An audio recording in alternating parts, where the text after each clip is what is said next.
नमस्कार, प्रांजल ज्ञान गंगा में आप सभी का स्वागत है।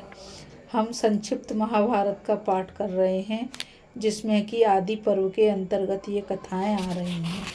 कल हमने सत्यवती आदि का देह त्याग और दुर्योधन का भीमसेन को विष के लड्डू देने की कथा को पढ़ा था, और आज हम कृपाचार्य, द्रोणाचार्य और अश्वत्थामा का जन्म तथा उनका कौरवों से संबंध की कथा पढ़ेंगे, जो कि इस प्रकार है।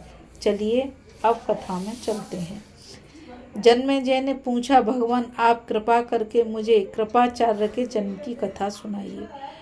वैशंपायन जी ने कहा, जन्मेजय महर्षि गौतम के पुत्र थे शरबदान। वे बाणों के साथ ही पैदा हुए थे। उनका मन धनुर्वेद में जितना लगता था उतना वेदाभ्यास में नहीं। उन्होंने तपस्या पूर्वक सारे अस्त्र शस्त्र प्राप्त किए। शरदान की घोर तपस्या और धनुर्वेद में निपुणता देखकर इंद्र बहुत भयभीत हुए। उन्होंने शरदान की तपस्या में विघ्न डालने के लिए जानपदी नाम की देवकन्या भेजी। वे धनुर्धर शरदान के आश्रम में जाकर तरह तरह के हाव भाव से उन्हें लुभाने लगी। उस सुंदरी और एक साड़ी पहने युवती को देखकर उनके शरीर में रोमांच हो आया। उनके हाथ से धनुष बाण गिर पड़े। वे बड़े विवेकी और तपस्या के पक्षपाती थे, इसलिए उन्होंने धैर्य से अपने मन को रोका। उनके मन में विकार हो चुका था, इसलिए उनके अनजान में ही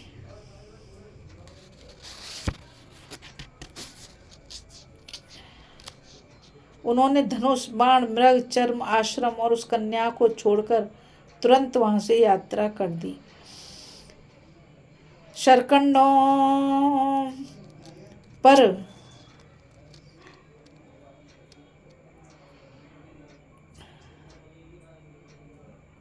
इसलिए वह दो भागों में विभक्त हो गया। उसमें से एक कन्या और एक पुत्र की उत्पत्ति हुई। संयोगवश राजर्षि शांतनु अपने दल बल के साथ शिकार खेलते हुए वहां आ निकले। किसी सेवक की दृष्टि उधर पड़ गई। उसने यह सोचकर कि हो न हो ये बालक किसी धनुर्वेद के पारगामी ब्राह्मण के हैं, राजर्षि को सूचना दी। उन्होंने कृपा परवश होकर उन बालकों को उठा लिया और ये तो अपने ही बालक हैं ऐसा सोचकर घर ले आए।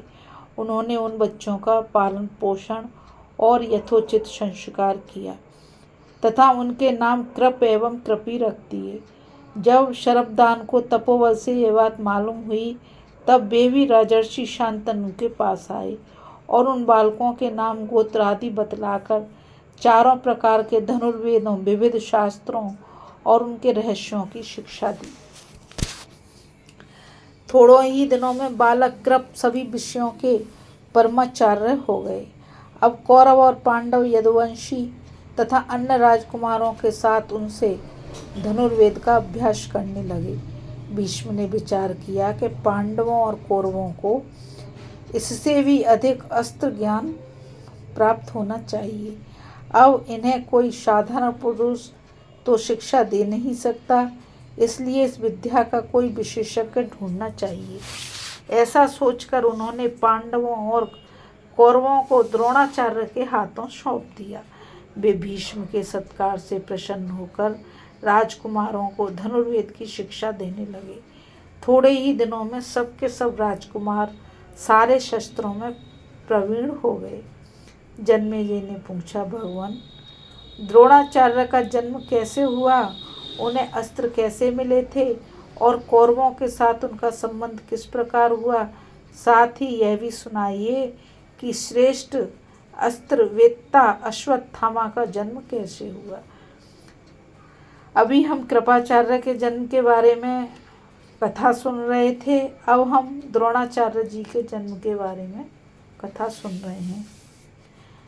वैशंपायन जी ने कहा, जन्मेजय पहले युग में गंगा द्वार नामक स्थान पर महर्षि भरद्वाज रहा करते थे। वे बड़े व्रतशील और यशस्वी थे। एक बार वे यज्ञ कर रहे थे। उस दिन सबसे पहले ही वे महर्षियों को साथ लेकर गंगा स्नान करने के लिए गए। वहां उन्होंने देखा कि घृताची अप्सरा स्नान करके जल से निकल रही थी। उसे देखकर उनके मन में काम वासना जाग उठी। जब उनका वीर्य स्खलित होने लगा तब उन्होंने उसे द्रोण नामक यज्ञ पात्र में रख दिया। उसी में द्रोणाचार्य का जन्म हुआ। द्रोण ने सारे वेद और वेदांगों का स्वाध्याय किया। महर्षि भरद्वाज ने पहले ही आग्नेयास्त्र की शिक्षा अग्निवेश को दे दी थी। अपने गुरु भरद्वाज की आज्ञा से अग्निवेश ने द्रोणाचार्य को आग्नेयास्त्र की शिक्षा दी। प्रशत नाम के एक राजा भरद्वाज मुनि के मित्र थे। द्रोण के जन्म के समय ही उसके भी ध्रुपद नामक पुत्र पैदा हुआ था। यह भी भरद्वाज आश्रम में आकर द्रोण के साथ ही शिक्षा प्राप्त कर रहा था। द्रोण से उसकी गाढ़ी मैत्री हो गई थी। प्रशत का स्वर्गवास हो जाने पर ध्रुपद उत्तर पांचाल देश के राजा हुए। भरद्वाज ऋषि के ब्रह्मलीन होने पर द्रोण अपने आश्रम में रहकर तपस्या करने लगे। उन्होंने शरभदान की पुत्री कृपि से विवाह किया।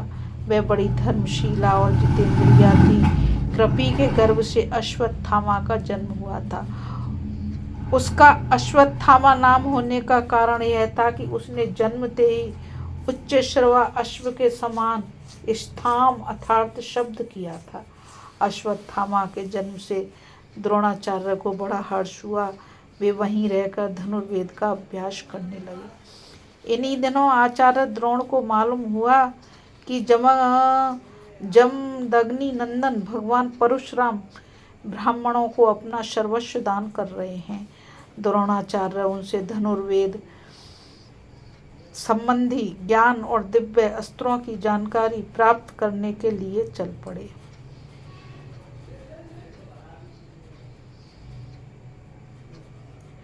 अपने शिष्य के साथ महेंद्राचल पर पहुंचकर उन्होंने परशुराम जी को प्रणाम किया और बतलाया कि मैं महर्षि अंगिरा के गोत्र में भरद्वाज ऋषि के द्वारा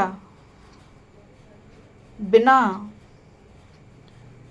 संसर्ग के ही पैदा हुआ हूँ। मैं आपके पास कुछ प्राप्त करने के लिए आया हूँ। परशुराम जी ने कहा, मेरे पास जो कुछ धन रत्न था वह मैं ब्राह्मणों को दे चुका हूँ। सारी पृथ्वी भी मैंने कश्यप ऋषि को दे दी। अब मेरे पास इस शरीर और अस्त्रों के सिवा और कुछ नहीं है। इनसे तुम जो चाहो मांग लो। द्रोणाचार्य ने कहा, भ्रवनंदन, आप मुझे प्रयोग रहस्य और उपसंहार विधि के साथ सारे अस्त्र शस्त्र दे दीजिए। परशुराम जी ने तत्काल ही तथास्तु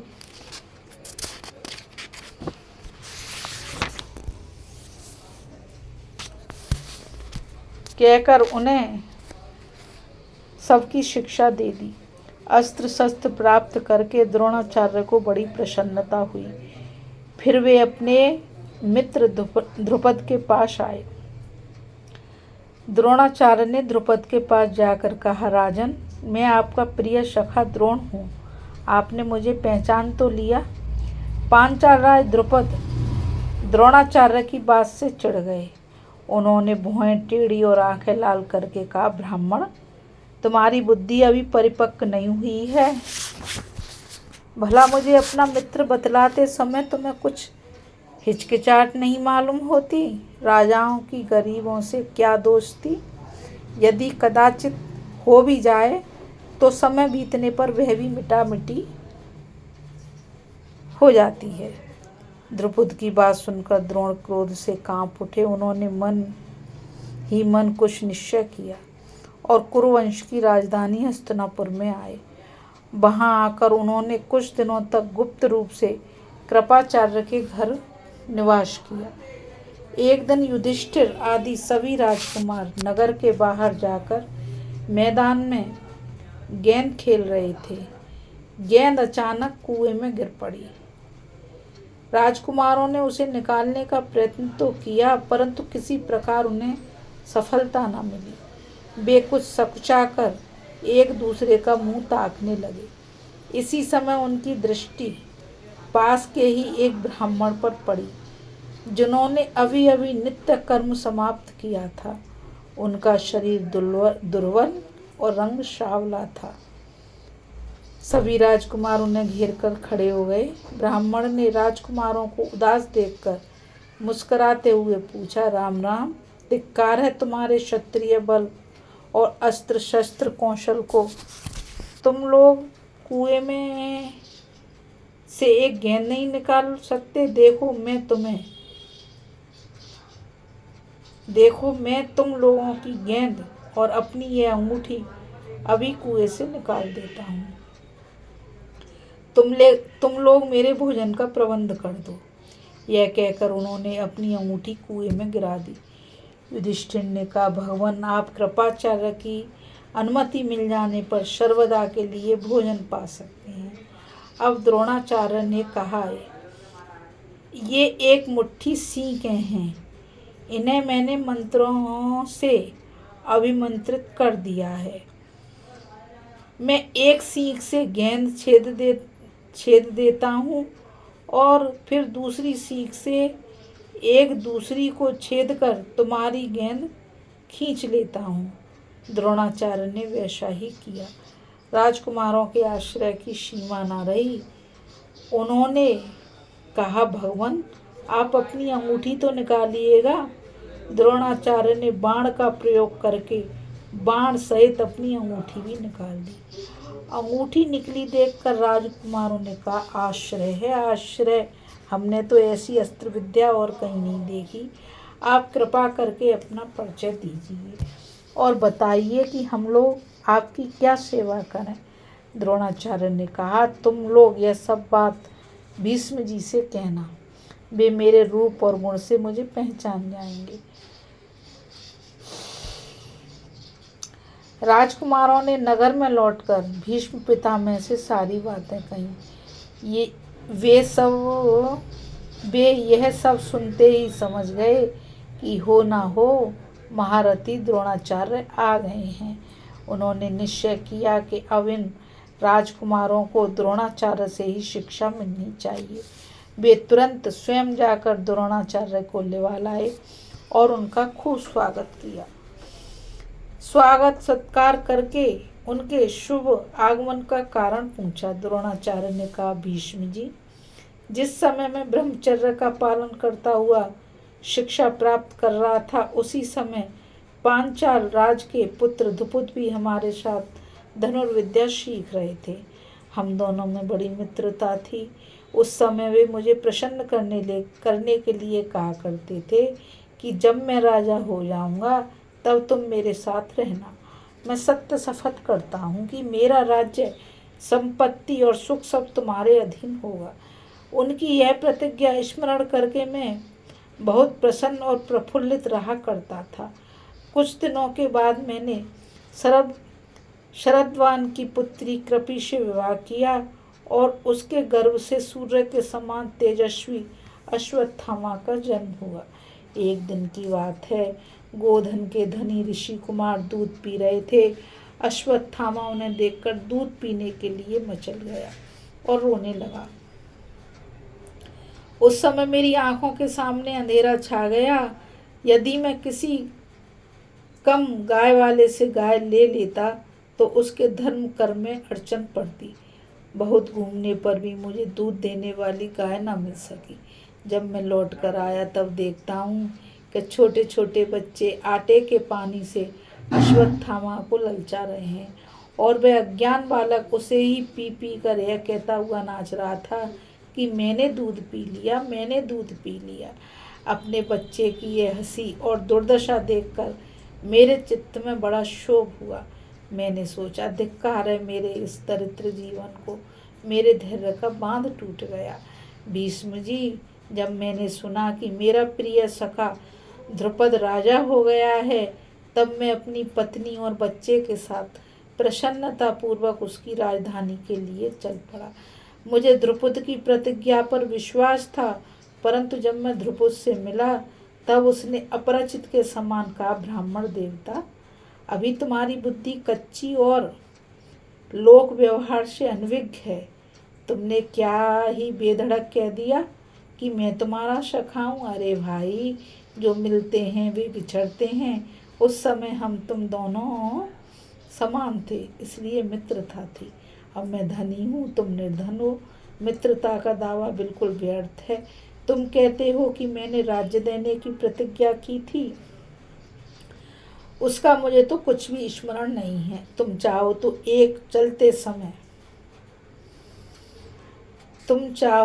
एक दिन अच्छी तरह इच्छा अनुसार भोजन कर लो। वहाँ से चलते समय मैंने एक प्रतिज्ञा की है कि ध्रुव के तिरस्कार से मेरा कलेजा जल रहा है। मैं अपनी प्रतिज्ञा शीघ्र ही पूर्ण करूँगा। मैं गुणवान शिष्यों को शिक्षा देने के उद्देश्य से यहाँ आया हूँ। आप मुझसे क्या चाहते हैं, मैं आपकी क्या सेवा करूँ? भीष्म पितामह ने आदर के साथ कहा, अब आप अपने धनुष से डोरी उतार दीजिए और यहाँ रहकर राजकुमारों को धनुर्वेद और अस्त्र की शिक्षा दीजिएगा। कौरवों का धन, वैभव और राज्य आपका ही है। हम सब आपके आज्ञाकारी सेवक हैं। आपका शुभ आगमन हमारे लिए अहोभाग्य की बात है। इस कथा में बस इतना ही। अभी हम कृपाचार्य, द्रोणाचार्य, अश्वत्थामा का जन्म तथा उनका कौरवों से संबंध के विषय में कथा को पढ़ रहे थे। कल हम राजकुमारों की शिक्षा और परीक्षा तथा एकलव्य की गुरु भक्ति की कथा को पढ़ेंगे। इस कथा में आज बस इतना ही।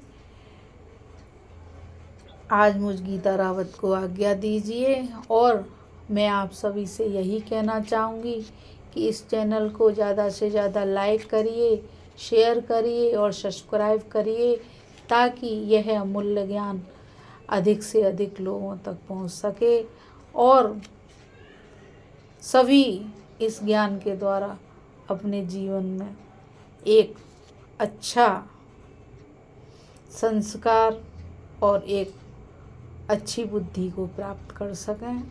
बस इस कथा में इतना ही। राधे राधे। जय श्री कृष्णा। नमस्कार।